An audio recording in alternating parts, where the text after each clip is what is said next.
Assalamualaikum warahmatullahi wabarakatuh. Salam dan bahagia. Perkenalkan, nama saya Putri Ade Katarin, NIM 2019 dari Program Studi Pendidikan Vokasional Kesejahteraan Keluarga Universitas Sarjana Wiyata Taman Siswa. Nah, di sini saya akan membuat video mengenai sehubungan dengan adanya tugas manajemen usaha busana dosen pengampu Bu Desi Tri Inaya Magister Pendidikan, di mana tugasnya yaitu membuat beberapa proyek, salah satunya yaitu proyek kursus. Nah, proyek kursus ini kebetulan saya yang bertugas menjadi penanggung jawab atau sebagai manajer di usaha kursus ini. Nah, saya dari kelompok 3 yang beranggotakan 5 orang. Yang pertama yaitu saya sendiri, yang kedua dengan Mbak Ayu, yang ketiga Mbak Mutmainah, yang keempat Mbak Adelia, dan yang kelima yaitu Mbak Rizka. Oke, di program kursus ini saya rencanakan ada 3 pertemuan dalam sebulan.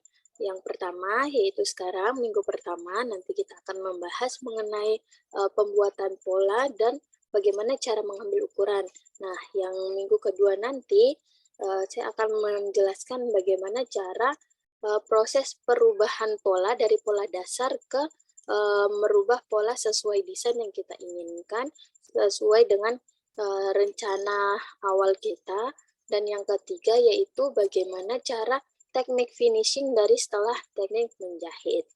Nah, untuk minggu pertama ini mungkin langsung saja saya akan meng-share materi yang akan kita pelajari.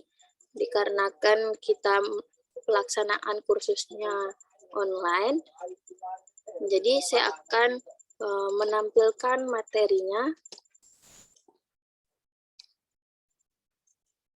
Nah, ini adalah materi minggu pertama kita, yaitu pembuatan pola dan cara mengambil ukuran.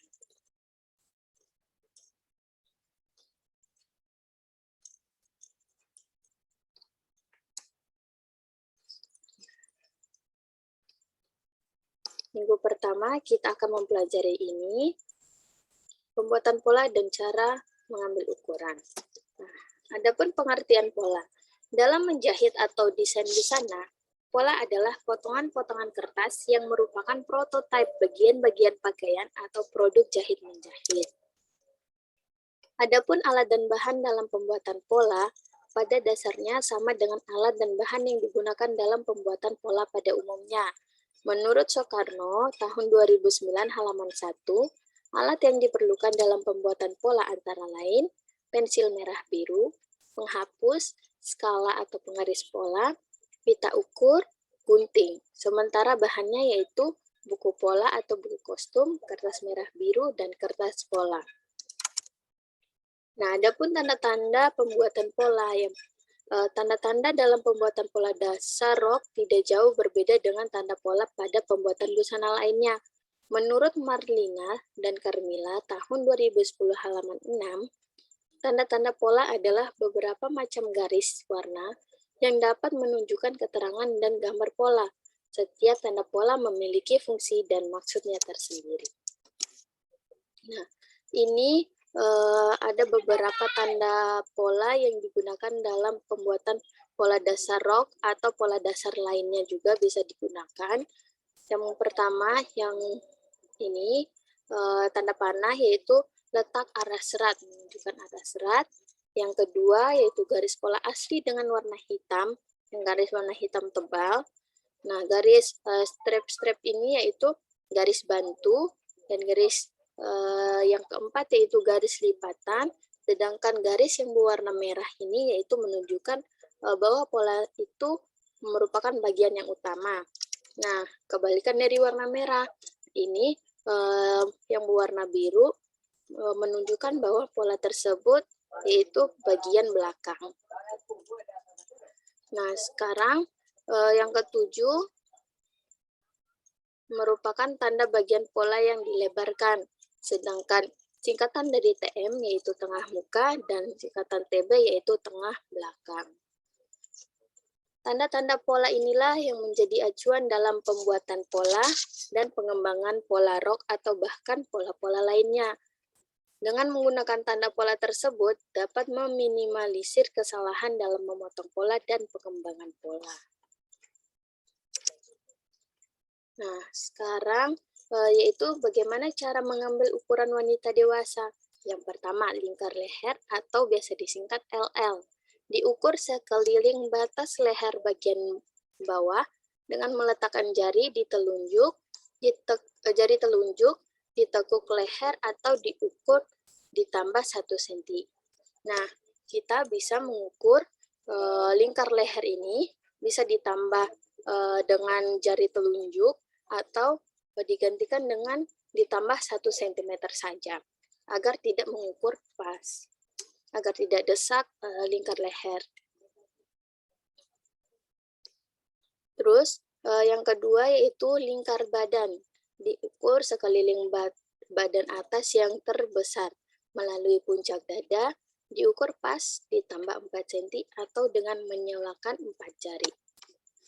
Menyalakan 4 jari seperti ini pada saat mengukur di bagian yang paling terbesar, badan atas, yang ini.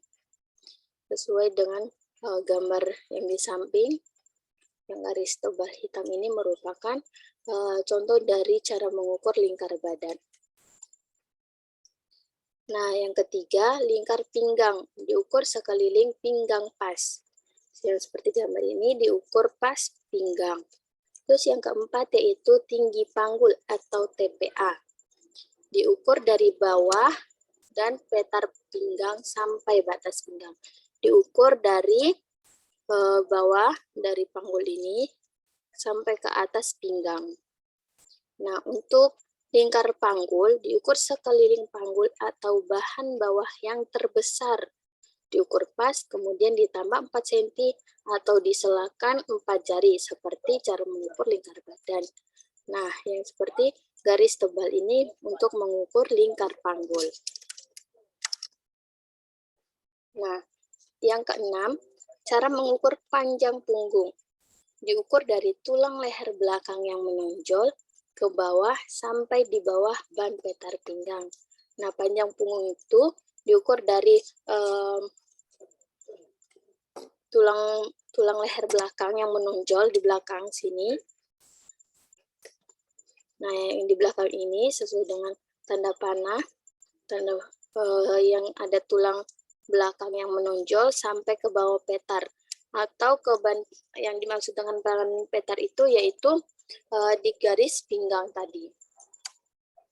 Terus yang ketujuh yaitu lebar punggung. Diukur dari tulang leher belakang yang menonjol turun 9 cm lalu diukur datar dari batas lengan kiri sampai kanan. Nah, seperti gambar yang di atas ini yaitu cara mengukur lebar punggung. Yang kedelapan yaitu panjang sisi. Diukur dengan menyalakan penggaris di bawah ketiak, kemudian diukur dari batas penggaris ke bawah sampai ban petar pinggang 3 cm. Tangan ditekuk seperti ini, seperti gambar di samping, lalu diselakan garis pola yang lurus atau biasa disebut garis siku. Nah, dari bawah garis siku nanti diukur sampai ke ban petar pinggang. Ditambah 3 cm. Yang ke-9 yaitu panjang muka. Diukur dari lekung di tengah muka ke bawah sampai di bawah ban petar pinggang.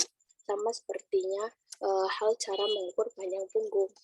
Panjang muka diukur dari batas, ada yang dalam sedikit di bagian bawah leher ini, diukur sampai di batas pinggang tadi. Nah, yang ke-10 yaitu lebar muka. Diukur 5 cm di bawah lekuk leher dengan muka. Lalu diukur datar dari batas lengan kiri sampai kanan. Nah, untuk mengukur lebar muka yaitu dari atas sini, seperti mengukur panjang muka tadi, tetapi cuma turun 5 cm. Nah, 5 cm ini nanti untuk ke kiri dan ke kanan ke arah dari batas lengan kiri sampai lengan kanan itu untuk mendapatkan lebar muka. Sedangkan untuk mengukur tinggi dada, diukur dari bawah ban petar pinggang, tegak lurus ke atas sampai ke puncak buah dada. Seperti gambar di samping yang bergaris tebal ini, diukur dari pinggang, dari garis pinggang ini, sampai ke atas puncak buah dada. Nah, yang ke-12, cara mengukur lebar bahu. Diukur dari lekuk leher di bahu atau bahu yang paling tinggi sampai titik bahu yang terendah atau yang paling ujung.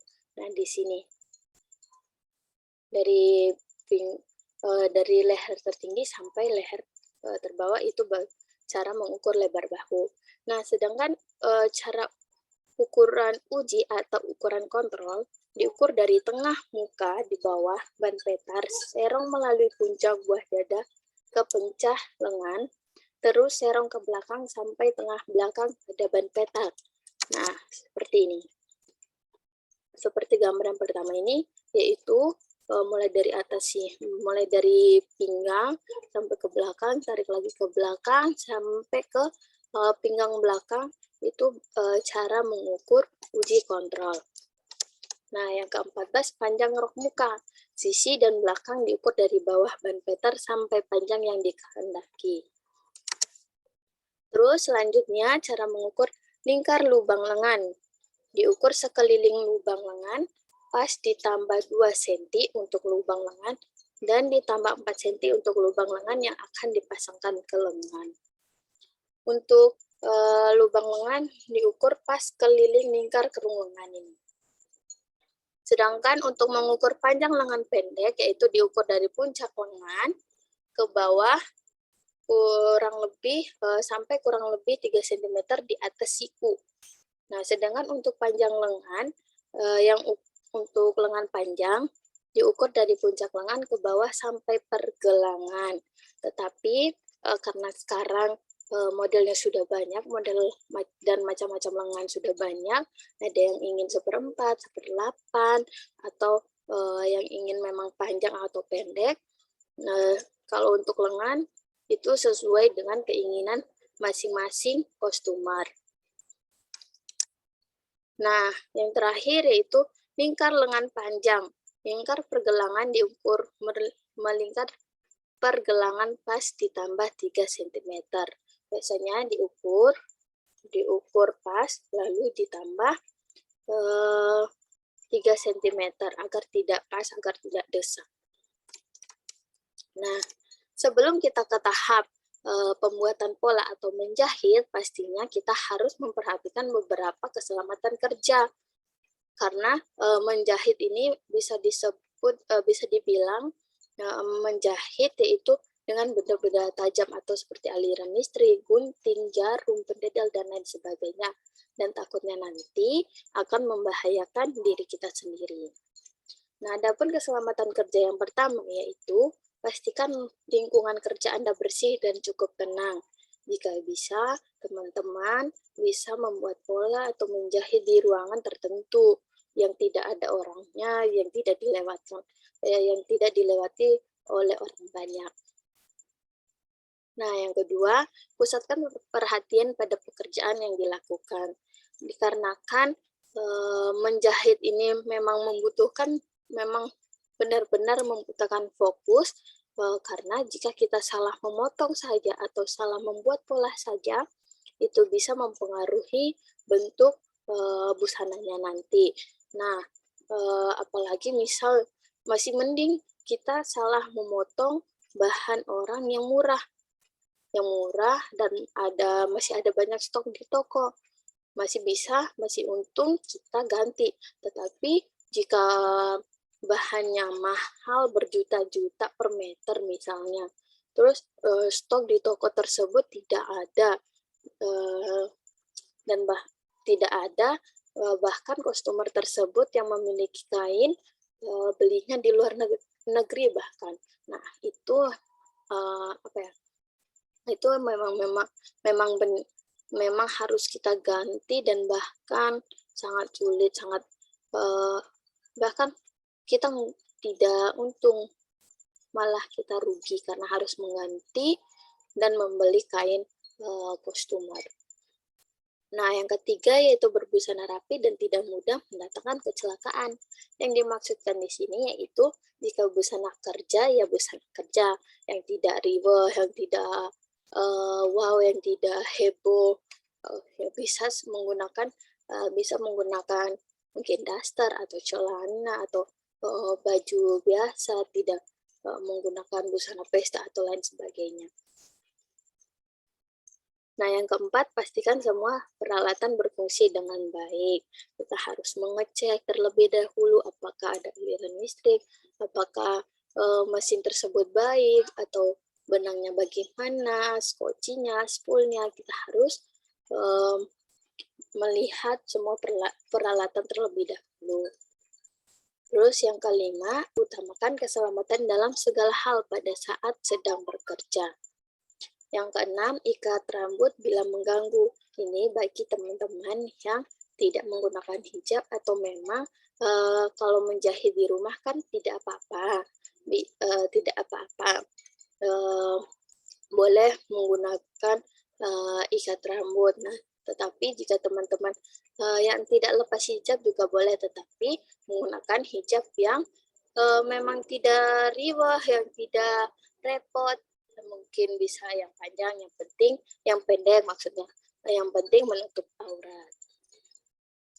Nah, terus yang ketujuh, cek piranti menjahit dan mesin jahit. Ini sama saja dengan yang nomor 4 tadi, yaitu pastikan semua peralatan berfungsi dengan baik. Yang kedelapan, cek aliran listrik. Yang kesembilan, pakailah pakaian kerja dan alas kaki pada waktu menjahit. Nah, maksudnya di sini pakaian kerja yaitu celemek. Yang ke-10, matikan aliran listrik setelah selesai menjahit. Nah, ini sekarang kita akan masuk ke proses pembuatan pola dasar. Adapun beberapa ukuran yang diperlukan, yang seperti yang tertera di layar laptop atau layar HP teman-teman, atau ini saya menggunakan ukuran standar. Jika teman-teman ingin menggunakan ukuran sendiri juga boleh, karena kan kita sekarang sudah tadi sudah mempelajari bagaimana cara mengambil ukuran. Nah, teman-teman bisa langsung mempraktikkannya. Terus pola dasar skala 1/4. Kita membuat pola kecilnya terlebih dahulu sebelum ke pola besarnya. Step by step, karena kan kita masih belajar ya. Adapun keterangan pola depan itu AKF 1/6 lingkar leher ditambah setengah sentimeter. Nah, AKF seperti gambar di samping yaitu AKF membuat garis potong-potong atau garis batu. Nah, A ke C yaitu 1/6 lingkar leher ditambah 2 A ke C. Nah, setelah ini A ke C dan A ke F sudah, hubungkan C ke F bentuk lehernya. Terus A ke B sama dengan panjang punggung tambah 1,5 cm A ke B.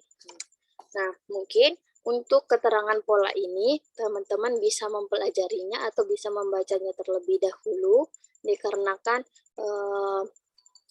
ada keterangan dan ada juga gambarnya. Mungkin nanti teman-teman bisa belajar mandiri, bisa langsung paham, ataupun jika tidak paham nanti saya akan menambahkan nomor handphone atau yang bisa teman-teman hubungi saya nanti jika ada kesulitan atau teman-teman tidak paham. Karena untuk mempersingkat waktu kita juga ya.